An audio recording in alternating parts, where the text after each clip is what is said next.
एक बार राजनगर नामक गांव में दीनू नाम का व्यक्ति अपनी बीवी सुषमा और 2 बच्चों मुन्ना और टुन्ना के साथ रहता था। मुन्ना और टुन्ना दोनों ही बहुत शैतान थे और अक्सर गांव वाले उनकी शिकायत दीनू से किया करते थे। उनके घर के सामने एक दूसरा मकान था जो कि सालों से खाली पड़ा हुआ था और काफी डरावना सा दिखता था। एक दिन मुन्ना को उस मकान की छत पर एक औरत और बच्चा दिखाई पड़ते हैं। अरे टुन्ना, तूने उस मकान की छत पर कुछ देखा? मुझे वहाँ पर एक बहुत डरावनी सी औरत और एक बच्चा दिखा। अरे छोड़ो ना मुन्ना भैया, शाम को पापा से पूछ लेंगे। वैसे भी कई सालों से तो ये मकान बंद पड़ा है। फिर मुन्ना दीनू से मकान के बारे में पूछता है। अरे पापा, ये सामने वाला मकान किसका है और यहाँ कोई क्यों नहीं रहता? मैंने किसी डरावनी औरत को एक बच्चे के साथ छत पर देखा था।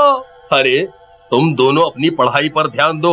ये मकान किसका है और यहाँ कोई क्यों नहीं रहता, इससे तुम्हें क्या? वैसे भी हमें यहाँ आए ज्यादा टाइम तो हुआ नहीं, तो मुझे क्या पता यहाँ कौन रहता है या ये घर ऐसा क्यों है। और ये सब फालतू की बातें बंद करो, रोज नई कहानी, गधे कहीं के नालायक। इसके बाद दीनू वहाँ से चला जाता है और फिर मुन्ना और टुन्ना भी बाहर खेलने चले जाते हैं। तभी मुन्ना देखता है कि एक गोपी नाम का गांव वाला नदी में नहा रहा है। अरे वाह वाह वाह वाह, इसे कहते हैं स्विमिंग पूल। ये शहर वालन का देखो, चूहे जैसे गड्ढे में थोड़ा सा पानी डालकर उसी को स्विमिंग पूल कहते हैं। आज तो तबीयत खुश हो गई नदी में नहाकर। सही कह रहे हो अंकल, लेकिन आपने चड्डी क्यों नहीं पहनी है? Shem Shem Shem. तुम दोनों शैतान यहाँ क्या कर रहे हो? चलो भागो, नहीं तो अभी तुम्हारी पिटाई कर दूंगा। अरे अंकल, एक तो नंगे पुंगे घूमते हो और हमें ही डांट रहे हो। ये सही है, अभी मजा चखाते हैं आपको। ऐसा कहकर मुन्ना और टुन्ना गोपी के कपड़े लेकर भाग जाते हैं। गोपी, अरे गधो रुक जाओ, ये क्या कर रहे हो? रुक जाओ दुष्टों, मेरे कपड़े तो दे दो। मेरे कपड़े। लेकिन मुन्ना और टुन्ना नहीं रुकते और गोपी के कपड़े लेकर भाग जाते हैं। अरे दोनों कहाँ चले गए? अरे मैं अब घर कैसे जाऊंगा? मेरी तो इज्जत ही चली जाएगी पूरे गांव में। हे राम, इन शैतानों ने मुझे कहाँ फंसा दिया। तभी गोपी को वहाँ पर एक केले का पेड़ दिखाई देता है। वाह वाह वाह वाह, चलो अच्छा है, ये केले के पेड़ के पत्ते लगा लेता हूँ और चुपके से घर चला जाता हूँ। फिर कपड़े बदल कर इन दोनों दोस्तों की खबर लूंगा।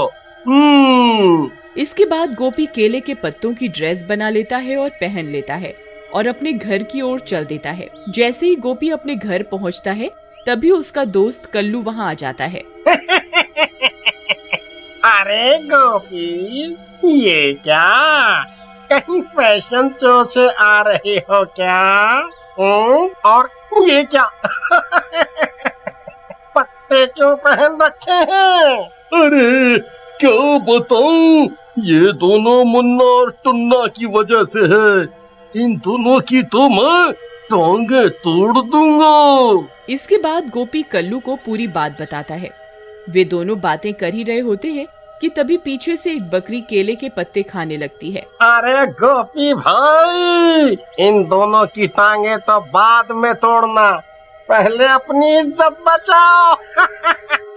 देखो, बकरी तुम्हारे पत्ते खा रही है।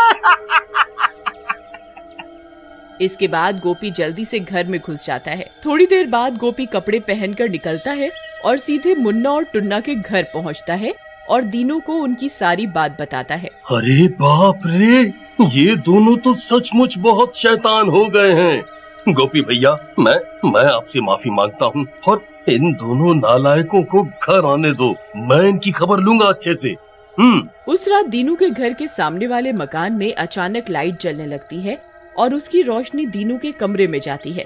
अरे सुनते हो, लगता है अपने सामने वाले मकान में कोई रहने आया है, लाइट जल रही है। अरे यार क्या लुगाई है, अरे लाइट जल रही है तो जलने देना, कल सुबह जाके देख लेंगे, सोने दे अब, मुझे काम पर जाना है। उसके बाद सुषमा और दीनू सो जाते हैं। अगली सुबह उठकर दीनू उस मकान में जाता है। वहाँ पर मकान का मालिक और उसकी बीवी अपने बच्चे के साथ बैठी होती है। अरे भाई साहब, आपने ये मकान लिया है क्या? काफी दिनों से यहाँ कोई नहीं रह रहा था। जी भाई साहब, मैंने ही ये मकान खरीदा है, सस्ता मिल रहा था तो ले लिया। वैसे आप कौन? जी मैं आपका पड़ोसी हूँ और सामने वाला मकान मेरा है। कोई भी काम हो तो बताना, मैं पूरी मदद करूँगा आपकी। उसके बाद दीनू वहाँ से चला जाता है। एक दिन मुन्ना और टुन्ना अपने घर के बाहर खेल रहे होते हैं। तभी उन्हें सामने वाले मकान में एक लड़का दिखता है जो उनकी तरफ काफी देर से देख रहा होता है। अरे टुन्ना, कई दिनों से देख रहा हूँ, ये लड़का ऐसे ही अपने घर से हमें देखता रहता है, लेकिन कुछ बोलता नहीं है, कुछ गड़बड़ लगती है। लगता तो मुझे भी ऐसा ही है। एक काम करते हैं, चलकर देखते हैं। मुन्ना और टुन्ना चुपके से सामने वाले घर की खिड़की के पास जाते हैं, लेकिन खिड़की ऊपर होने के कारण मुन्ना टुन्ना को अपने कंधे पर बिठा लेता है और टुन्ना अंदर झांकता है। अरे टुन्ना, अंदर कुछ दिखा, चुप क्यों है? अरे मुन्ना भैया, चुपचाप चलो यहाँ से, अंदर बहुत गड़बड़ है। अरे क्या हुआ, कुछ तो बोलो। अंदर एक चुड़ैल है मुन्ना भैया। चुड़ैल? क्या बोल रहा है भाई? आंटी देख ली होगी तूने बिना मेकअप के। मैं देखता हूँ, तू मुझे कंधे पे उठा, डरपोक कहीं का चुड़ैल।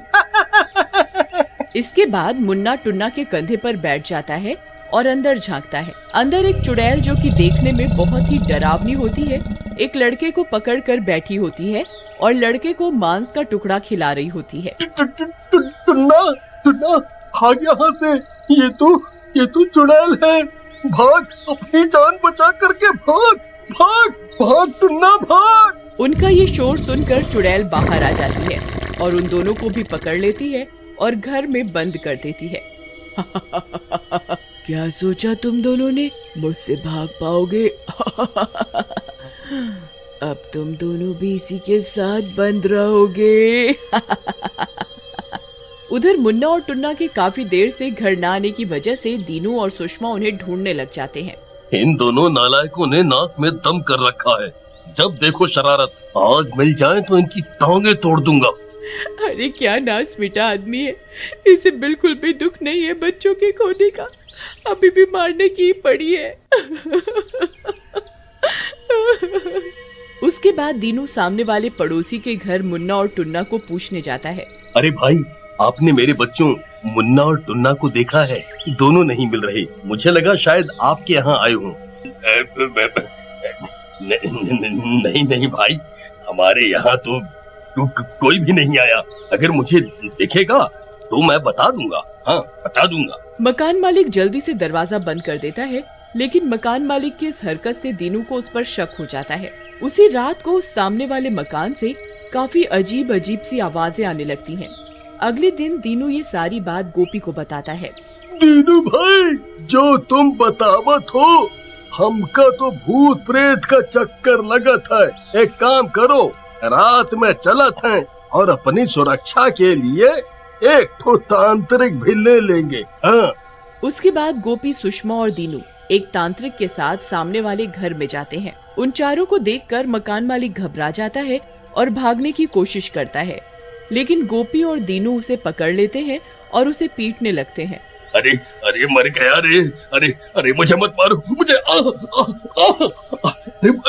मुझे मत मारो, मुझे मत मारो, छोड़ दो मुझे, छोड़ो। छोड़ेंगे नहीं, फोड़ेंगे। अगर तूने सच नहीं बोला कि क्या चक्कर है और मेरे बच्चे कहाँ हैं? हाँ, मैं बताता हूँ, लेकिन मुझे मत मारो। दरअसल ये चुड़ैल है जो मेरे पीछे पड़ गई है।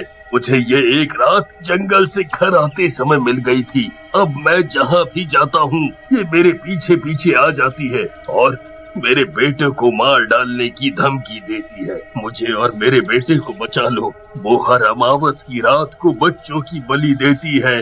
बचा लो, हमें बचा लो। बचा लो। तभी वो चुड़ैल वहाँ आ जाती है। तूने इन लोगों को सब बता दिया। लेकिन तूने क्या सोचा, ये तुझे बचा लेंगे? ये भी अब तेरे साथ ही मरेंगे। दोस्त चुड़ैल, लगता है तुझे कोई सिद्ध महात्मा नहीं मिला है अभी तक।